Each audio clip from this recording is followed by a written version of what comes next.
muy buenas para todos.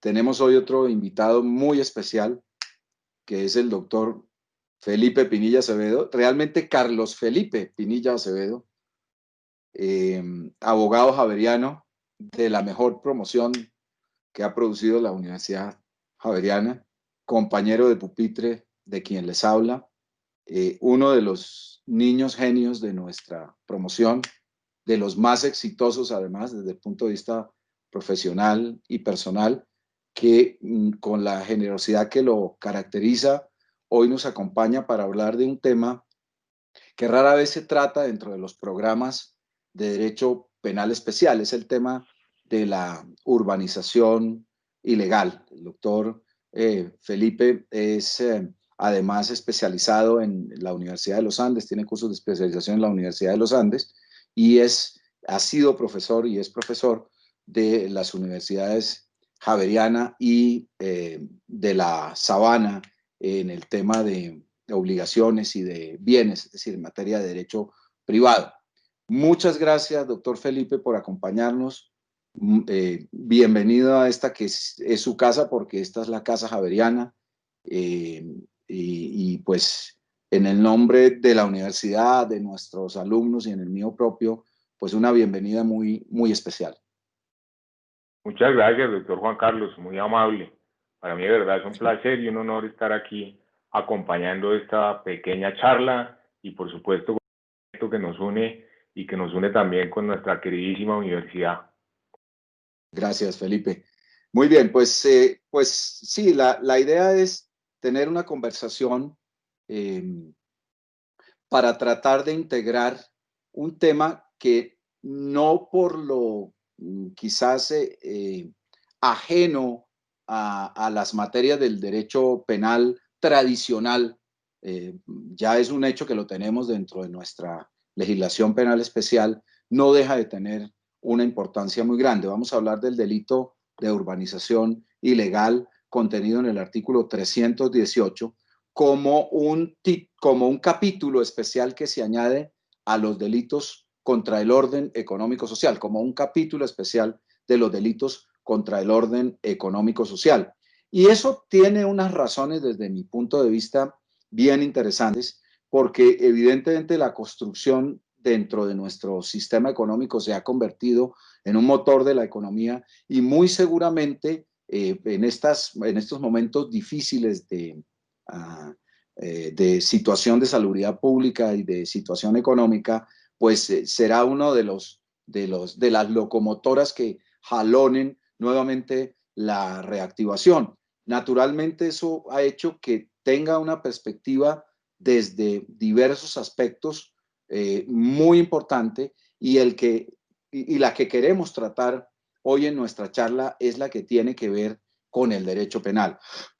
Pero naturalmente, digamos, dentro de esa consideración, las razones de la inclusión como un tipo penal desde la órbita del orden económico social, pues tienen, digamos, relevancia como mención, es decir, sí nos gustaría explorar como un experto, que además se me olvidó mencionar en la presentación que Felipe es el fundador y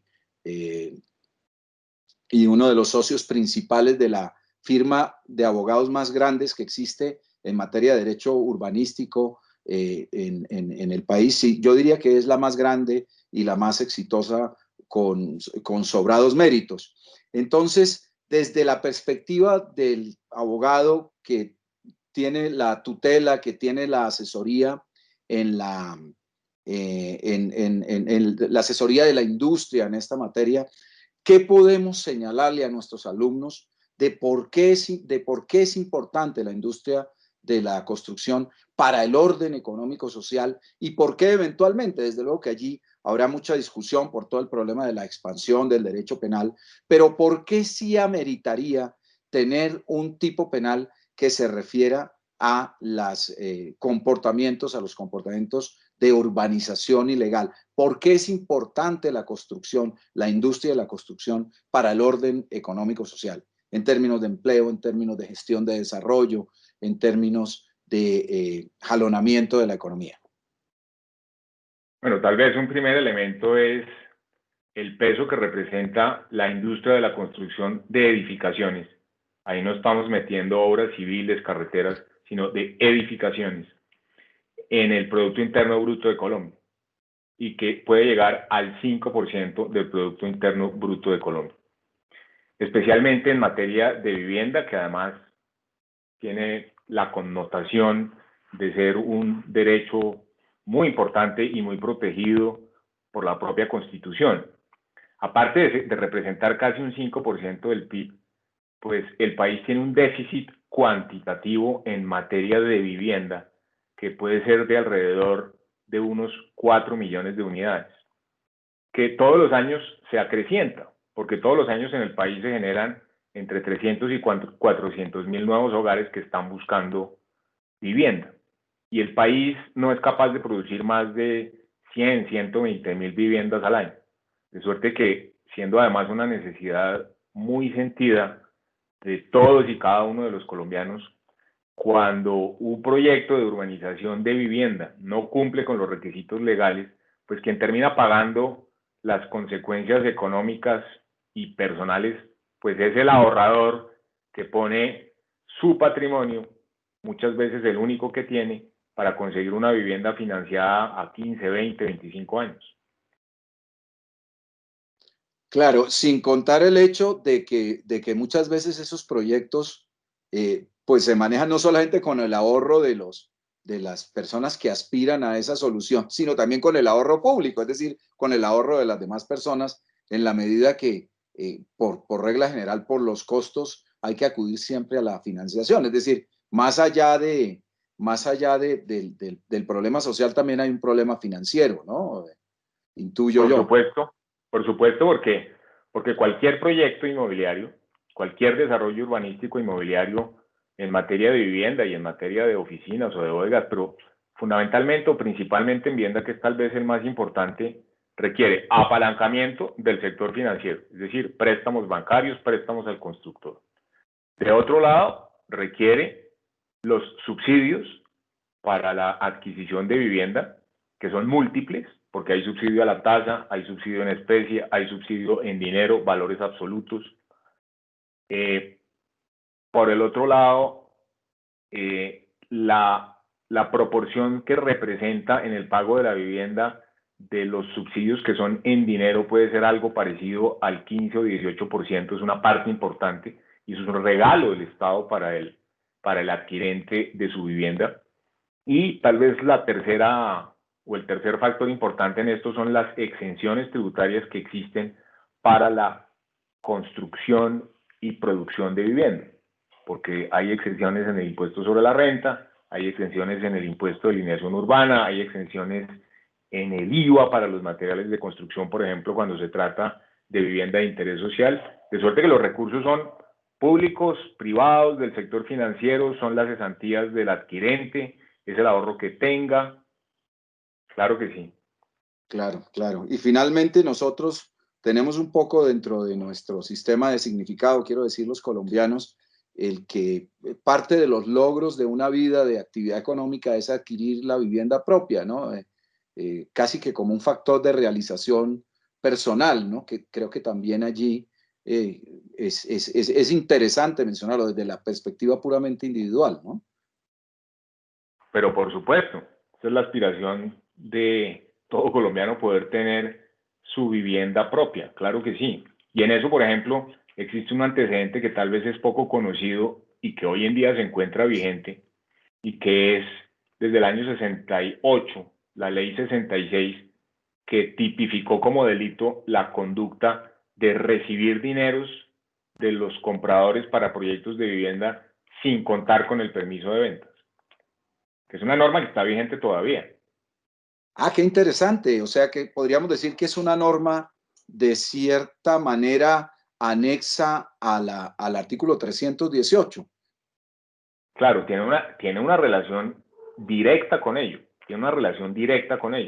porque le impide a los desarrolladores anunciar y desarrollar labores de promoción y enajenación de proyectos de vivienda que tengan más de 5 unidades si no cuenta con el permiso de ventas expedido hoy en día por las secretarías de control de vivienda de cada uno de los municipios.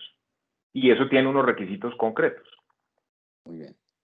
Muy bien, pues muchas gracias, Felipe. Era una introducción muy importante que fundamenta, es como casi que el punto de partida del delito de urbanización ilegal. Lo que hacemos por metodología y con el fin también de ilustrar el conocimiento de nuestros alumnos es leer el tipo penal y a su turno dentro de estas grabaciones se incluyen como parte del video. Entonces, con su autorización, doctor Felipe, voy a leer el artículo 318, que está tipificado bajo el epígrafe de urbanización ilegal.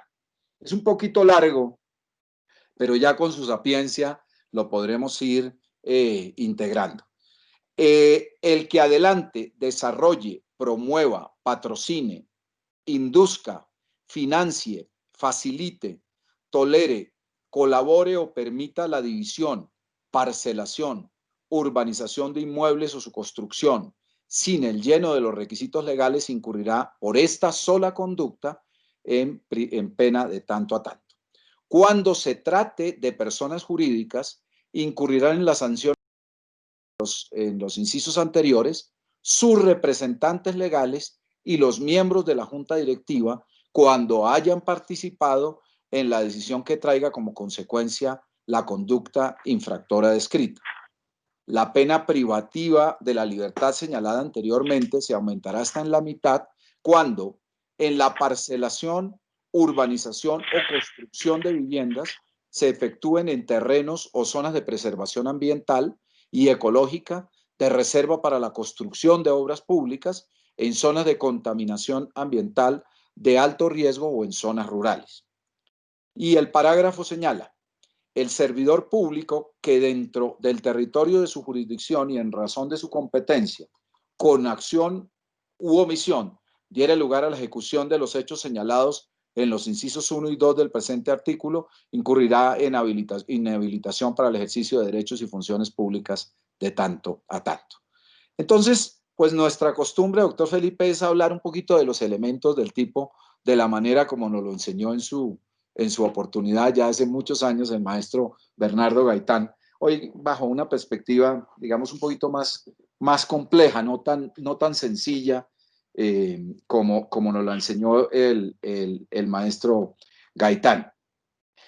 Hablemos primero del sujeto activo. Nosotros decimos, pues puede incurrir en el comportamiento o en ese tipo de comportamientos cualquier persona, pero uno desde la barrera, un poco y también desde la experiencia profesional, lo que observa es que este tipo de comportamientos generalmente corresponden a un patrón de delincuencia organizada, es decir, no es cualquier persona quien por simple oportunidad o casualidad se dedica a esto, sino que por regla general corresponde a un sistema de criminalidad organizada, lo que nos podría señalar además un posible concurso o concierto criminal con el delito de concierto para delinquir. Pero no sé si esa apreciación, que es una apreciación más que, digamos, dogmática penal, es una apreciación de criminología, tenga y es una percepción de cierta forma intuitiva, tenga algún asidero en la realidad desde la perspectiva ya profesional de los negocios a diario, pero uno lo que observa por las noticias de prensa, etcétera, etcétera, es que generalmente son bandas dedicadas a este tipo de cosas, o por lo menos toda una organización que se transforma en empresa para llevar a cabo este tipo de proyectos. ¿Qué opina usted, doctor Felipe? No, literalmente es así. En el pasado, hace muchos años, hablábamos de los urbanizadores piratas. Correcto. Hoy hablamos de los tierreros, que son de verdad bandas organizadas, muy organizadas, con abogados, con topógrafos y con ingenieros, que hacen el negocio completo, desde robarse la tierra hasta producir unas licencias ilícitas y producir unas viviendas de una calidad bastante deleznable. Sí, ese obedece a un patrón, obedece de verdad a un patrón de criminalidad. Nosotros tuvimos la oportunidad en la firma de conocer hace unos pocos años una empresa que se dedicaba a eso. Funcionaba en el norte de Bogotá, por los alrededores de la calle 100 con carrera 16, en una oficina muy elegante. Y se dedicaban a eso, a estar pendientes de cuando en un proyecto quedaba un trozo de terreno como parte restante, o quedaba una zona de afectación, o quedaba una zona de manejo y preservación ambiental, y haciendo las gestiones en catastro, obviamente con gente al interior y en la oficina de registro, de pronto producían unas escrituras aclaratorias de áreas y linderos, y aparecía como de la nada un inmueble que llegaban a aportarlo a fideicomisos en fiduciarias y llegaban a licenciarlos. Y de esa manera se robaban la tierra. Sí, claro, es un patrón muy organizado. Ok, pues muy importante ese ejemplo. Cuando hablamos del objeto material, pues hablamos efectivamente y lo deducimos un poco naturalmente, bueno, primero por la expresión misma del artículo, estamos hablando de inmuebles, pero además cierta afectación a lo que es el negocio mismo de la construcción, ¿no es cierto? Usted bien señalaba en un comienzo cómo quizás aquí estamos hablando no de obras civiles, sino de obras, digamos, más particulares de vivienda o locales, etcétera, etcétera. ¿Es posible hacer esa división para los efectos de la aplicación del tipo? Sí, yo creo que sí. Creo que sí, porque el tipo se está refiriendo fundamentalmente a obras de edificaciones. No se está refiriendo a construcción de carreteras, no se está refiriendo a construcción de puentes, de infraestructura. Es fundamentalmente edificaciones. Y por edificaciones, pues entendemos vivienda, bodegas, oficinas, comercio. Perfecto, perfecto. Cuando hablamos del verbo rector, Felipe, hablamos de una serie digamos, de circunstancias, de comportamientos que no sabemos, los que somos legos en la materia, si de alguna forma el empleo que de esos términos realizó el legislador, hay alguna similitud, son términos sinónimos, o cuál puede ser la diferencia entre uno y otro. Por ejemplo, cuando hablamos de división o parcelación o urbanización, porque uno entiende más o menos de qué se trata la construcción, ¿no es cierto? Pero cuando hablamos, podríamos señalar que hay alguna diferencia, por ejemplo, entre dividir, parcelar y urbanizar. ¿Son conceptos sinónimos o qué diferencia técnica existe en esa descripción?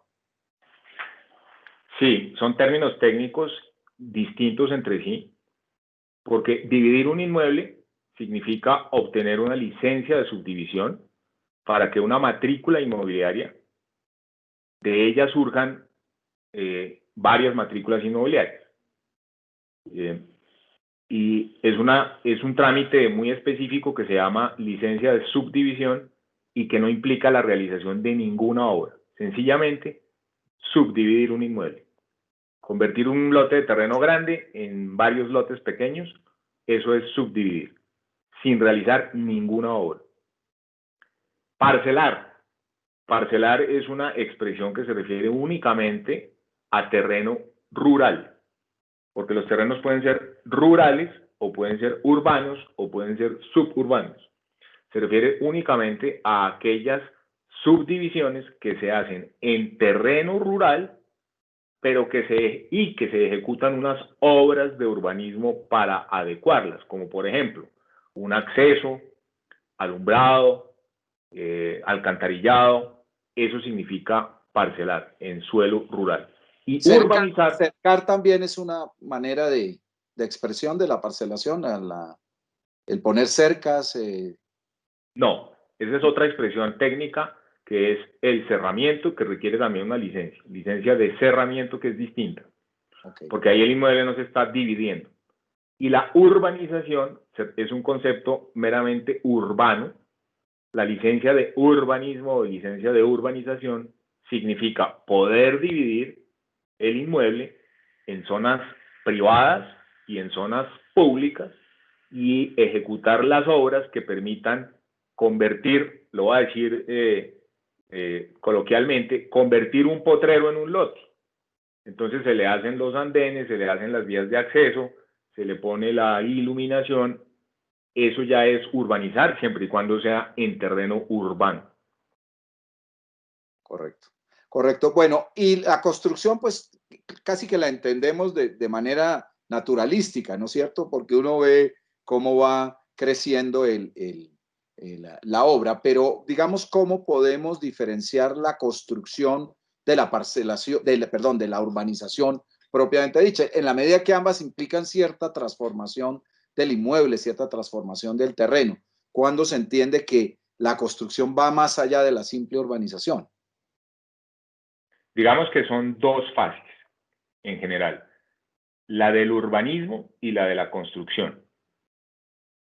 La del urbanismo, ¿en qué consiste? Como lo decía, un lote de terreno en mayor extensión que se subdivide en áreas útiles, se le hacen las vías, se dotan de servicios públicos y eso implica unas obras que se llaman obras de urbanismo. Pero es pavimentar las calles, es poner el recebo para poner encima del asfalto, es hacer los andenes, es llevar las conexiones a las redes matrices de servicios públicos. Eso es urbanizar y se llama obras o construcción de obras de urbanismo. Cuando eso está terminado, entonces es posible acudir a pedir una licencia de construcción para construir una casa, para construir un edificio de apartamentos, para construir una bodega. De suerte que se distingue entre construcción de obras de urbanismo y construcción de obras de las edificaciones. Son dos cosas distintas, son dos fases, una sigue a la otra. Muy bien. Yo quisiera poner un poquito el énfasis, sobre todo en esta materia de construcción, para diferenciar, digamos, una mera tentativa de un delito ya consumado, ¿no? Sin embargo, en materia de construcción me deja ciertas dudas desde el punto de vista del momento consumativo. Es decir, el levantar muros ya sería, sin la autorización legal, ya sería una obra de construcción que podría uno decir el tipo ya realmente está perfeccionado, así la construcción no se haya acabado, no le hayamos puesto el techo, etcétera, etcétera.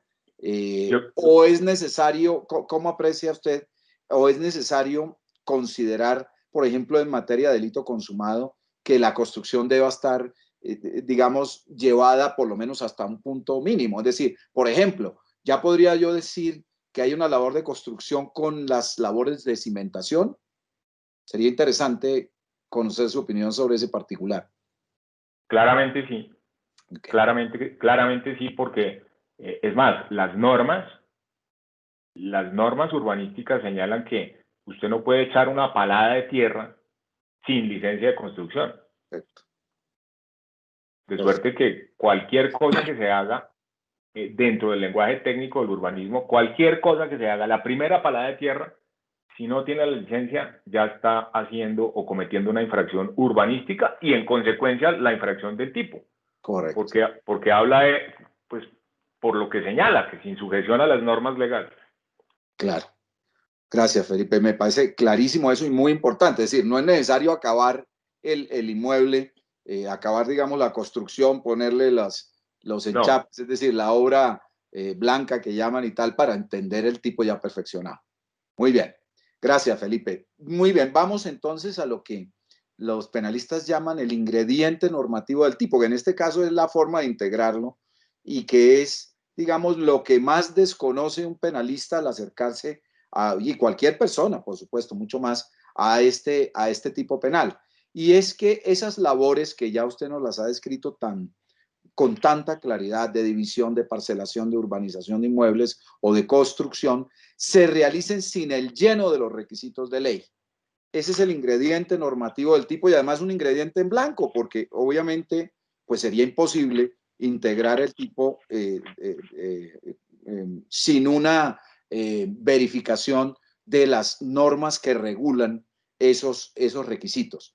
Y yo entiendo que son normas que tienen diversas escalas dentro de la administración pública. Es decir, que hay normas de carácter nacional, que hay normas de carácter departamental y que hay normas de carácter municipal.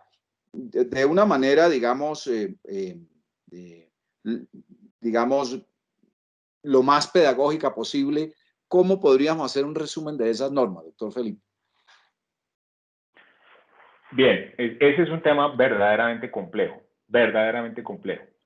porque la normatividad en materia de construcción y en materia de urbanismo tiene varios orígenes. El primer origen que tiene es el Congreso de la República, al expedir leyes. Entonces, en Colombia tenemos la Ley 9, tenemos la Ley 388, que son las leyes, digamos, fundamentales y que dan el marco de referencia. Pero por el otro lado están los decretos reglamentarios del presidente de la República. Y por el otro lado, el artículo 313 de la Constitución Política señala en su numeral tercero que corresponde a los consejos municipales determinar y reglamentar los usos del suelo. De suerte que son los consejos municipales los que expiden toda la reglamentación relativa a usos del suelo, que es lo que comúnmente se conoce como los planes de ordenamiento territorial, y a nivel local el alcalde municipal está en capacidad de reglamentar los acuerdos, es decir, en reglamentar los acuerdos en desarrollo de los cuales se expiden los planes de ordenamiento territorial. Pero además, las oficinas de planeación pueden reglamentar los asuntos a través de sus circulares. De suerte que la gran cantidad de normas que hay que estudiar para un solo proyecto inmobiliario es increíble. Le voy a poner un ejemplo. Le voy a poner el ejemplo de Cartagena. Si usted quiere desarrollar un proyecto en Cartagena, le toca conocer el Decreto Único Reglamentario 1077, que es el que compila todas las normas reglamentarias relativas a la industria de la construcción y el urbanismo. Ese decreto, como no está numerado de manera sucesiva, si uno quiere saber cuántas normas jurídicas o cuántos artículos tiene, le toca contarlas. Eso nos tocó hacerlo en la firma. Tiene 5.696 artículos. O sea, más que el Código Civil, el doble que el Código Civil. Pero toca conocerlas y examinarlas todas si quiere construir un edificio en Cartagena. Pero además le toca conocer los 300 artículos que tiene el Plan de Ordenamiento Territorial del Distrito Cultural de Cartagena. Pero le toca conocer además 150 artículos que están dispersos en las normas jurídicas de los decretos reglamentarios del alcalde de Cartagena. Y le toca conocer 180 normas jurídicas que están dispersas en las circulares de planeación. Pero le toca conocer también el Código Distrital de Construcciones de Cartagena, que tiene 418 artículos. Y podría seguirle sumando, pero si usted quiere saber si se violó o no se violó una norma al construir un edificio en Cartagena, le toca estudiarse 6.296 normas jurídicas. No, increíble. Sin contar con todas esas disposiciones también ambientales, normas de bajamar y todo ese tipo de cosas. No, lo ambiental es otra cosa, porque eso ya es el delito, ese ya es otro delito que también está señalado en la misma manera, sin cumplir con la normatividad vigente. No, sin contar lo ambiental, por supuesto, sin contar lo ambiental. Por eso cuando ocurre un fenómeno como en donde se presume que haya el delito de urbanización ilegal, siempre aparece también el delito ambiental de manera autónoma. Sí. Ahí hay una consideración que me parece importante y que muy seguramente en la oficina de ustedes la tienen en cuenta todo el tiempo, a nivel de defensa de una serie. Es decir, claro, esto está hecho para los urbanizadores piratas, ¿no? Los tierreros, etcétera, etcétera. Pero yo creo que también muchas veces se utiliza como un palo en la rueda para la actividad que es legal, ¿no? O por lo menos significa un factor de error o de falta de conocimiento que hace necesario que uno tenga que acudir a oficinas tan prestigiosas como la de ustedes, porque realmente en la integración de un tipo con 6.000 normas, pues fácilmente incurrir en lo que los penalistas llaman un error de tipo es muy sencillo, es muy fácil, ¿no? Claro, hay normas que son básicas, supongo yo, la licencia previa, etcétera, etcétera, pero hay otras normas que seguramente requieren de una labor absolutamente especializada y que que no está al alcance de cualquier persona, ¿no? Muy importante eso, muy importante. Pero perdón, Felipe, lo interrumpí. No, sobre todo porque para, digamos, poder abordar el tema de una manera, digamos, muy concreta, pues cuando un desarrollador tiene un lote de terreno importante, lo primero que tiene que hacer es incorporarlo a las planchas 1-2000 del Instituto Geográfico Agustín Codazzi para que el plano quede incorporado. A continuación le toca solicitarle o a una curaduría o a la oficina de planeación, dependiendo del municipio, una licencia de urbanismo o de parcelación si está en suelo rural. Con eso le permite subdividir y ejecutar obras de urbanismo. Y va a generar unos lotes de terreno que se llaman áreas útiles. El área útil, que es, digamos, la parte ya, el producto concreto sobre el cual va a poder construir y donde va a aplicar las normas de la licencia de construcción, entonces tiene unas normas concretas. ¿Cuánto de esa área útil puedo ocupar? Eso se llama índice de ocupación. Si el índice de ocupación es del 0,5, quiere decir que puedo ocupar la mitad, el 50% del terreno. Pero también tiene un índice de construcción. Si el índice es 1, quiere decir que puedo construir. Si el lote tiene 1.000 metros cuadrados, en ese lote, en la mitad de ese lote, puedo construir 1.000 metros cuadrados. Y las alturas pues están determinadas también por unos factores. Entonces, cualquier violación o cualquier resbalón en esas cosas que he resumido de manera muy apretada, pues lo que conduce es que se permitió, se adelantó, se financió, se colaboró en el desarrollo de una parcelación, de una urbanización, de unas construcciones sin sin el cumplimiento de las normas Los legales. requisitos, claro. Correcto, correcto. Sí, hay que señalar otra circunstancia respecto de la manera como se estructura el comportamiento, que ya usted ha hecho referencia, me parece muy interesante, porque uno diría es dividir, parcelar o urbanizar o construir inmuebles sin el requisito sin los requisitos legales esenciales. Pero hay una serie de verbos rectores anteriores que hacen referencia es a la manera como se realizan las labores de coparticipación criminal en esas circunstancias, porque dice el que adelante o desarrolle, pues uno dice es el que dividas, parcele, urbanice, etcétera, etcétera, ¿no es cierto? Desde el punto de vista jurídico, ¿no? Pero también está la promoción, pero también está el patrocinio, pero también está la inducción, pero también está la financiación y la facilitación.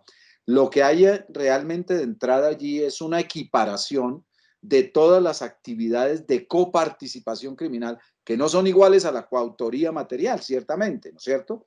Por ejemplo, la inducción es un acto de determinación de la conducta, la facilitación es un acto de complicidad de la conducta, la financiación probablemente también. Quien financia no es el que divide, no es el que parcela, pero sí lo está auxiliando y en un auxilio que es importante, ¿no es cierto? La promoción evidentemente puede tener cualquiera de estas características. Es bien interesante la manera como está estructurado. A mí no me gusta mucho, pero es una licencia que el legislador se da en estos delitos contra el orden económico-social. Equiparar a un solo comportamiento de autoría material lo que en penal general serían labores o de complicidad o de determinación o de coautoría. Es interesante. No sé qué experiencia tengan sobre ese particular en la firma, Felipe. Sí, claro, la manera como está redactado el tipo, al final del partido, mete en el saco a todos los que participan, al propietario de la tierra, al desarrollador y promotor del mismo, es decir, a la compañía constructora, al arquitecto que firma los planos, al arquitecto que firma la solicitud de la licencia de construcción, al curador urbano que expide la licencia de construcción, al banco que financia el proyecto, a la sociedad fiduciaria en cuyo seno se encuentre el fideicomiso, cuyo bien subyacente sea el del desarrollo, a todo el mundo. Un caso concreto que es de trascendencia nacional, no sé si valga la pena mencionarlo acá o si se pueda. Claro, claro. Es el caso del edificio Acuarela en Cartagena. En el caso del edificio Acuarela en Cartagena, el Estado... Este es, perdón Felipe, para identificarlo, es esa gran torre que está enfrente del castillo de San Felipe. Sí, señor, esa es. Perfecto. Es esa gran torre, en donde el Estado consideró cuando el edificio ya tenía 28 de los 32 pisos, la primera de 5 torres, el Estado consideró que eso tapaba el castillo, que era feo.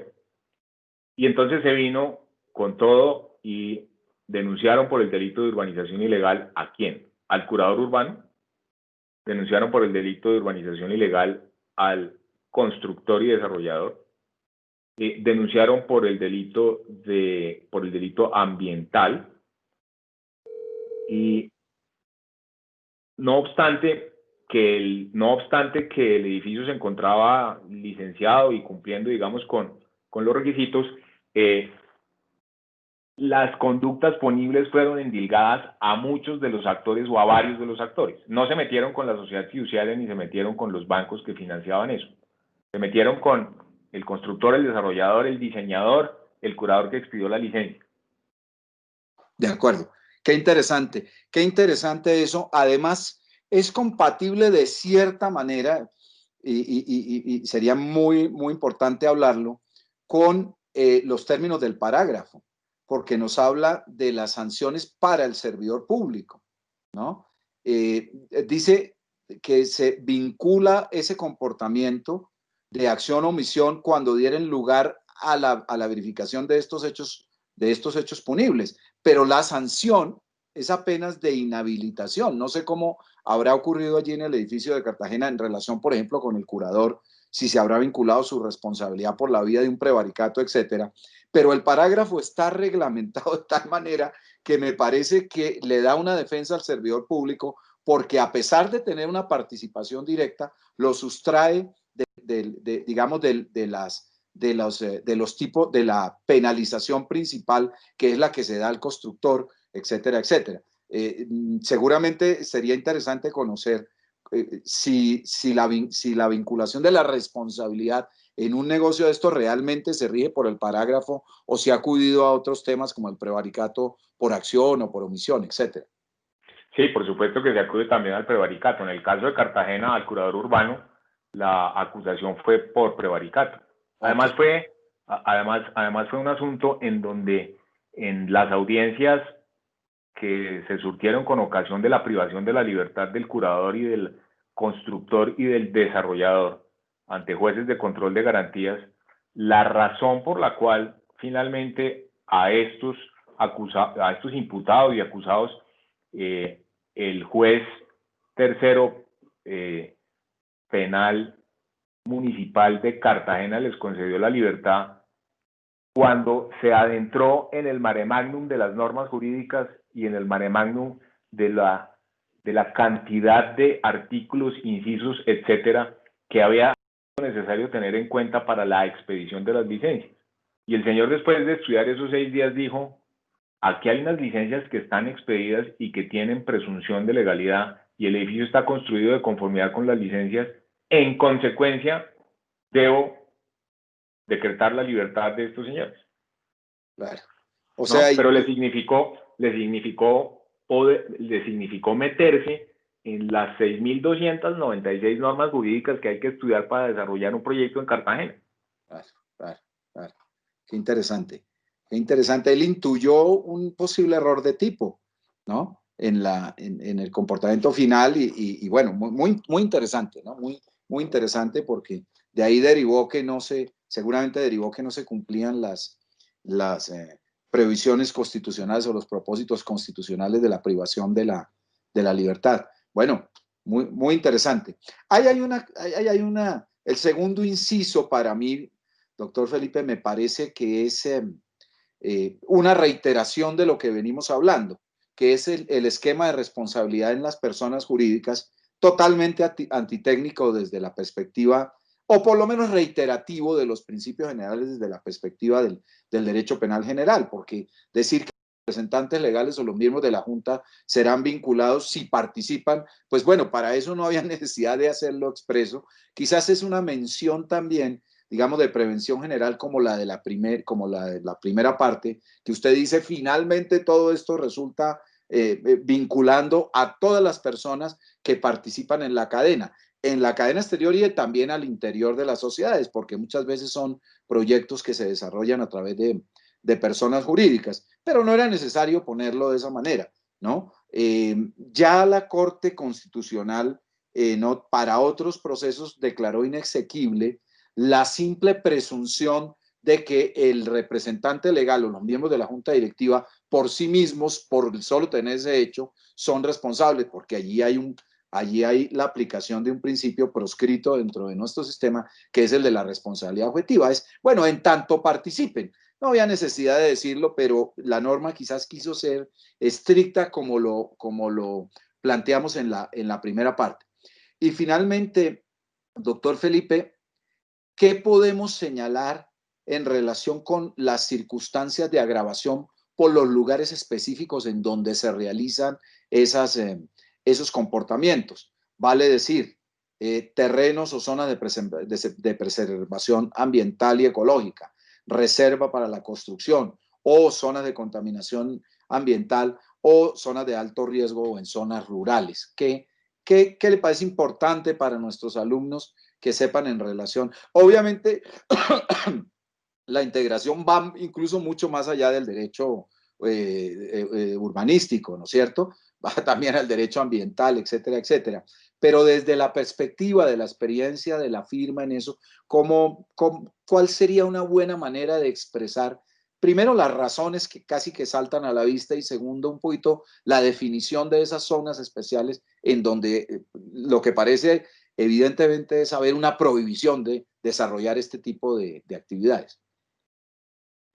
Sí, las zonas de manejo y preservación ambiental son un concepto del derecho urbanístico, digamos, un concepto clásico, y se refiere básicamente a todas aquellas áreas que es necesario dejar entre, por ejemplo, el cauce del río, el cauce de la quebrada, el centro, la orilla de la laguna, el borde del humedal, la distancia que hay que dejar entre ellos y el sitio en donde se puede considerar que hay área útil, es decir, aquella que se puede desarrollar en construcción.